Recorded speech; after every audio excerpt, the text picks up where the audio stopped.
আপনি দরজায় যে লেবু মরিচ ঝুলিয়ে থাকেন তার আসল রহস্য জানলে আপনার হুঁশ উড়ে যাবে। আর কোন কফি তৈরি হয় বিড়ালের বিষ্ঠা থেকে, যা আপনি কখনো না কখনো খেয়েছেন। কখনো ভেবেছেন টাকা বানাতে আসলে কত টাকা খরচ হয়? আর কোন মন্দিরে বুলেট মোটরসাইকেলকে পূজা করা হয়? আর কে সেই ব্যক্তি যিনি তাজমহল, লালকেল্লা এবং রাষ্ট্রপতি ভবন একাধিকবার বিক্রি করেছিলেন? তো বন্ধুরা, আর যদি আপনি কখনো হীরা পান তাহলে কিভাবে বুঝবেন সেটি আসল নাকি নকল? তো এমনই সকল আর মজার মজার ফ্যাক্ট দেখতে আজকের ভিডিওটি শেষ পর্যন্ত দেখতে হবে। আর এখনো যারা চ্যানেলটি সাবস্ক্রাইব করেনি তারা করে দিন। আপনি হয়তো দেখেছেন মন্দিরে দেবদেবীর পূজা হয়, কিন্তু আপনি কখনো শুনেছেন যে কোনো মন্দিরে পূজা করা হয় একটি মোটরসাইকেলকে? হ্যাঁ, রাজস্থানের পালি জেলায় অবস্থিত ওম বান্না মন্দিরে পূজা করা হয় একটি রয়্যাল এনফিল্ড বুলেট মোটরসাইকেলকে, আর প্রসাদ হিসেবে দেওয়া হয় মদ। শুনতে অদ্ভুত লাগলেও এটি সম্পূর্ণ সত্য। 1988 সালের এক সন্ধ্যায় ওম বান্না নামের এক যুবক তার বুলেট মোটরসাইকেল চালিয়ে বাড়ি ফিরছিলেন। রাস্তায় হঠাৎ তার নিয়ন্ত্রণ হারিয়ে তিনি একটি গাছের সাথে ধাক্কা খান। ঘটনাস্থলেই তার মৃত্যু হয়। পুলিশ দুর্ঘটনাটি নথিভুক্ত করে এবং মোটরসাইকেলটি থানায় নিয়ে যায়। কিন্তু পরের দিন সকালে থানার কর্মীরা দেখেন যে বাইকটি থানা থেকে অদৃশ্য হয়ে গেছে। তারা খুঁজতে গিয়ে দেখেন যে বাইকটি আবার সেই একই গাছের নিচে পড়ে আছে যেখানে দুর্ঘটনাটি ঘটেছিল। পুলিশ আবার বাইকটি থানায় নিয়ে আসে, এবার শক্ত করে শেকল দিয়ে বেঁধে রাখে। কিন্তু পরদিন সকালে একই ঘটনা ঘটে, বাইকটি আবার ঘটনাস্থলে ফিরে যায়। এই ঘটনা কয়েকবার পুনরাবৃত্তি হলে স্থানীয় লোকজন বিশ্বাস করতে শুরু করেন যে ওম বান্নার আত্মা তার মোটরসাইকেলের সাথে লেগে আছে। তারা ওই গাছের নিচে একটি ছোট্ট মন্দির তৈরি করেন এবং ওই বাইকটিকে সেখানে স্থাপন করেন। আজ এই মন্দিরটি ওম বান্না মন্দির নামে পরিচিত, যেখানে প্রতিদিন শত শত ভক্ত বাইকটিতে মালা এবং নারকেল চড়ান এবং প্রসাদ হিসেবে মদ গ্রহণ করেন। মন্দিরটিতে আরও আশ্চর্যজনক দিক হচ্ছে প্রতি বছর বিপুল সংখ্যক 2 চাকার যানবাহন এই মন্দিরের সামনে এসে পূজা করা হয়। চালকরা নিজেদের নিরাপদ যাত্রার জন্য মন্দিরে মিনতিও করেন।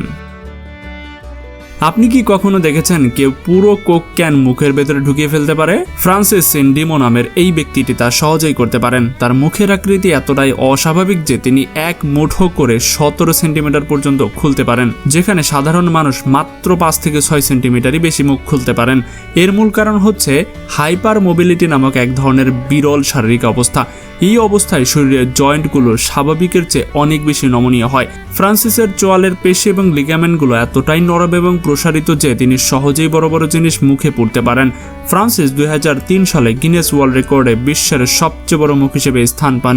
তিনি অনেক টিভি শো এবং অনুষ্ঠানে তার এই অস্বাভাবিক দক্ষতা প্রদর্শন করেন। এমনকি 3 মিনিটে তিনি 100টি পিং পং বল মুখে পুরেছিলেন।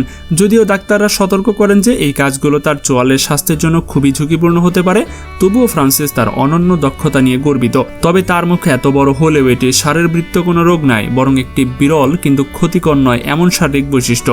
তিনি স্বাভাবিক জীবনযাপন করেন এবং লোকজন তাকে বিগ মাউথ বলে ডাকে। আপনি কি কখনো ভেবেছেন যে রুপি তৈরি করতে আসলে কত রুপি খরচ হয়? ভারতীয় রিজার্ভ ব্যাংকের তথ্য অনুযায়ী বিভিন্ন মূল্যের নোট এবং কয়েন তৈরির আলাদা খরচ। তাহলে চলুন সেটা জেনে নেই। প্রথমত আমরা জানবো যে কাগজের নোট তৈরিতে কিরকম খরচ হয়। 10 রুপির নোট বানাতে খরচ হয় 96 পয়সা। 100 রুপির নোট বানাতে খরচ হয় 1.77 রুপি। 500 রুপির নোট বানাতে খরচ হয় 2.29 রুপি। এখন যদি আমরা কয়েন তৈরির খরচটা সম্পর্কে জানি, 1 রুপির কয়েন তৈরি করতে খরচ হয় 1.11 রুপি। 2 রুপির কয়েন বানাতে খরচ হয় 1.23 রুপি। 5 রুপির কয়েন বানাতে খরচ হয় 1.45 রুপি। 10 রুপির কয়েন বানাতে খরচ হয় 2.35 রুপি। বিস্ময়কর তথ্য হচ্ছে 1 রুপির কয়েন তৈরির খরচ তার মুখ্য মূল্যের চেয়েও বেশি। তাহলে কেন সরকার এই কয়েন তৈরি করে? এর উত্তর হচ্ছে স্থায়িত্ব। একটি কয়েন 50 থেকে 60 বছর পর্যন্ত বা আরও বেশি ইজিলি চলে যায়, কিন্তু একটি কাগজের নোট মাত্র 5 থেকে 6 বছরেই ছেড়ে যায়, নষ্ট হয়ে যায়, প্রতিস্থাপনের প্রয়োজন পড়ে। দীর্ঘমেয়াদী বিবেচনায় কয়েন অনেক বেশি সাশ্রয়ী। এছাড়া কয়েন পুনরায় ব্যবহারযোগ্য এবং এতে অর্থনৈতিক সার্বিক খরচ কমে যায়। সরকার চাইলে 1 রুপির কয়েন তৈরি বন্ধ করতে পারে, কিন্তু তা করলে ছোট লেনদেনের সমস্যা হয় এবং মুদ্রাস্ফীতি নিয়ন্ত্রণে কষ্ট হয়। তাই সামান্য ক্ষতি হলেও সরকার কয়েন তৈরি চালিয়ে যায়। আপনি কি কখনো শুনেছেন কেউ তাজমহল, লালকেল্লা, রাষ্ট্রপতি ভবন এবং সংসদ ভবন বিক্রি করে দিতে পারে? হ্যাঁ, এমন একজন প্রতারক ছিলেন মিথিলেশ শ্রীবাস্তব, যিনি নেটওয়ার্ক নামেও পরিচিত ছিলেন। মিথিলেশ শ্রীবাস্তব ছিলেন একজন প্রতারক যার বিশেষ দক্ষতা ছিল কারো স্বাক্ষর অনুকরণ করা। তিনি এতটাই নিখুঁতভাবে স্বাক্ষর নকল করতে পারতেন যে নকল আর আসলের ভেতরে পার্থক্য করা প্রায় অসম্ভবই ছিল। এই দক্ষতাকে কাজে লাগিয়ে তিনি কয়েকটি অভূতপূর্ব প্রতারণা করেন। প্রথমত, তিনি তাজমহল 3 বার বিক্রি করেন বিভিন্ন বিদেশি ক্রেতার কাছে, লালকেল্লা 2 বার বিক্রি করেন, তিনি রাষ্ট্রপতি ভবন এবং সংসদ ভবনে বিক্রি করতে সমর্থ হন। তিনি জাল চিঠি এবং নথি তৈরি করে বুঝিয়ে দিতেন যে উক্ত স্থাপনাগুলো নিলামে উঠেছে বা বিক্রয়ের জন্য প্রস্তুত। বিদেশি ক্রেতারা ভারতের পর্যটন আকর্ষণ এবং পুরাকীর্তির প্রতি আগ্রহী হয়ে সহজেই প্রতারণার ফাঁদে পড়ে যেতেন। অবশেষে যখন প্রতারণা ধরা পড়ে, তাকে গ্রেফতার করা হয় এবং আদালতে তাকে 100 বছরের কারাদণ্ড দেওয়া হয়। আপনি কি জানেন একটি শামুক টানা 3 বছর পর্যন্ত ঘুমাতে পারে? হ্যাঁ, এটি সম্পূর্ণ সত্য। শামুকের এই দীর্ঘ ঘুমকে বলে অ্যাস্টিভেশন বা গ্রীষ্মকালীন নিদ্রা। শামুক মূলত আর্দ্র এবং শীতল পরিবেশে বসবাস করতে পছন্দ করেন, কিন্তু যখন আবহাওয়া খুব গরম হয়ে যায় বা খরা বা শুকনো পরিবেশ তৈরি হয়, তখন তাদের বেঁচে থাকাটা কিছুটা কঠিন বলে মনে হয়। তাদের শরীরের বেশিরভাগ অংশ পানি দিয়ে তৈরি। গরম বা শুকনো আবহাওয়ায় শরীরের পানি দ্রুত বাষ্প হয়ে যায় এবং শামুক মারা যেতে পারে। এই সমস্যা থেকে বাঁচতে শামুক নিজের মুখের অংশটি একটি শক্ত শ্লেষ্মা স্তর দিয়ে ঢেকে ফেলে। এটাকে অ্যাপিফ্র্যাগমা বলে। এই স্তরটি এতটাই শক্ত হয় যে এতে পানি বের হতে পারে না এবং বাইরের গরম বাতাসও ভেতরে প্রবেশ করতে পারে না। ফলে শরীরের ভেতরে আর্দ্রতা ঠিক থাকে এবং বিপাকক্রিয়া এতটাই ধীর হয়ে যায় যে মনে হয় সে মৃত। আসলে এই সময় তারা গভীর ঘুমে চলে যায়। এই অবস্থায় শামুক কয়েক সপ্তাহ, কয়েক মাস, এমনকি 3 বছর পর্যন্ত ঘুমিয়ে থাকতে পারে। যখন আবার বৃষ্টি হয় এবং পরিবেশ আর্দ্র হয়, তখন সেই শক্ত আবরণ গলে যায় এবং শামুক জেগে ওঠে। তারা আবার সক্রিয় হন, খাবার খায় এবং স্বাভাবিকভাবে জীবনযাপন করতে শুরু করে। পাতা কি 3 থেকে 4 মিটার ব্যাসের হতে পারে? হ্যাঁ, ভিক্টোরিয়া অ্যামাজনিকা নামক জলজ উদ্ভিদের পাতা 3 থেকে 4 মিটার পর্যন্ত বড় হয়। এটি বিশ্বের সবচেয়ে বড় পাতা হিসেবে জানা গেছে। অ্যামাজন নদীর অববাহিকায় পাওয়া এই উদ্ভিদটি পানির উপরে ভেসে বেড়ায়। এর পাতা এত শক্ত যে এর উপরে প্রায় 70 কেজি পর্যন্ত ওজন বহন করতে পারে। ছোট শিশুরা এই পাতার উপরে দাঁড়াতে পারে এবং ডুবেও না। পাতার পেছনের দিকে শক্ত শিরা বা রিপস থাকে, যা পাতাটিকে নৌকার মতো শক্তিশালী করে তোলে। পাতার কিনারায় কিছুটা উঁচু থাকে, যা পানিকে পাতা থেকে বেরিয়ে যেতে বাধ্য করে। এই শিরাগুলো পানির উপরে পাতাটিকে ভাসিয়ে রাখতে সক্ষম। একটি পাতা প্রায় 1-2 মাস পর্যন্ত টিকে থাকে, তারপর পুরনো হয়ে গিয়ে নতুন পাতা জন্মায়। আপনি যদি কোনো হীরা পান, তাহলে কিভাবে বুঝবেন সেটি আসল নাকি নকল? দোকানে গিয়ে পরীক্ষা করানোর আগে আপনি নিজেই কিছু সহজ উপায় বাড়িতেই প্রাথমিক যাচাই বাছাই করতে পারেন। প্রথম উপায়, কাগজের পরীক্ষা। একটি সাদা কাগজের উপর হীরাটিকে রেখে তার নিচের দিকে তাকান। যদি আপনি কাগজের কোনো লেখা বা দাগ হীরার মধ্য দিয়ে দেখতে পান, তবে তা নকল। আসল হীরা আলো প্রতিসরণ করে বলে নিচের কোনো কিছুই দেখা যায় না। দ্বিতীয় উপায়, পানির পরীক্ষা। 1 গ্লাস পানিতে হীরাটিকে ফেলে দিন। আসল হীরা ঘনত্বে ভারী বলে তা সঙ্গে সঙ্গে ডুবে যায়। অন্যদিকে নকল হীরা যেমন কিউবিক জিরকোনিয়া হালকা হবার কারণে আস্তে আস্তে ডুবে বা ভেসে থাকে। তৃতীয় উপায়, আলোর প্রতিফলন পরীক্ষা। হীরাটিকে একটি কোণ থেকে দেখুন। আসল হীরা শুধু ধূসর এবং সাদা বর্ণের উজ্জ্বলতা দেখায়, কোনো রঙিন চিকমিক বা ইরিডেসেন্সের বা ইন্দ্রধনুর মতো রং দেখায় না।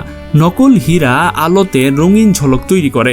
চতুর্থ উপায়, উষ্ণতা পরীক্ষা।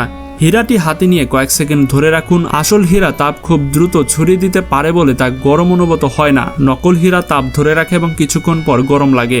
5 নম্বর উপায়, ঘষা পরীক্ষা। হীরাটি একটি সূক্ষ্ম স্যান্ড পেপারের উপরে ঘষে দেখুন। আসল হীরা এত শক্ত যে তাতে কোনো দাগ পড়ে না। নকল হীরা আঁচড়ে পড়ে যায়। আমাদের দেশে, ভারত এবং দক্ষিণ এশিয়ায় প্রায়শই দেখা যায় যে দোকানের দরজায় বা নতুন গাড়ির সামনে 7টি লেবু এবং কাঁচামরিচ ঝোলানো হয়। লোকজন এটাকে সাধারণত নজর থেকে বাঁচার তাবিজ বলে মনে করেন, কিন্তু এর আসল কারণ অনেক বেশি বৈজ্ঞানিক এবং ব্যবহারিক। প্রথম কারণ, পোকামাকড় এবং মশা তাড়ানো। লেবুর রস অত্যন্ত অম্লীয়, অ্যাসিডিক। কাঁচামরিচে আছে ক্যাপসাইসিন নামক উপাদান, যা পোকামাকড়ের জন্য বিষাক্ত। যখন লেবু এবং মরিচ দরজায় ঝোলানো থাকে, তখন তাদের গন্ধ পোকামাকড়, মাছি ও মশাকে দূরে রাখতে সাহায্য করে। বিশেষ করে গ্রামীণ এলাকায় যেখানে জানালা দরজায় জাল ছিল না, সেখানে এই পদ্ধতি খুব বেশি কাজে দিত। দ্বিতীয়ত, জীবাণুনাশক। লেবুর রসে প্রাকৃতিক অ্যান্টিব্যাকটেরিয়াল গুণ রয়েছে। এটি ঘরের ভেতরে প্রবেশকারী কিছু জীবাণুকে দুর্বল করে দিত। কাঁচামরিচেও অ্যান্টিমাইক্রোবিয়াল উপাদান থাকে। তৃতীয়ত, গন্ধ। তাজা লেবু এবং মরিচের তীব্র গন্ধ ঘরের পরিবেশকে সতেজ রাখত এবং অপ্রীতিকর গন্ধ দূর করত। চতুর্থত, কুসংস্কার ও বিশ্বাস।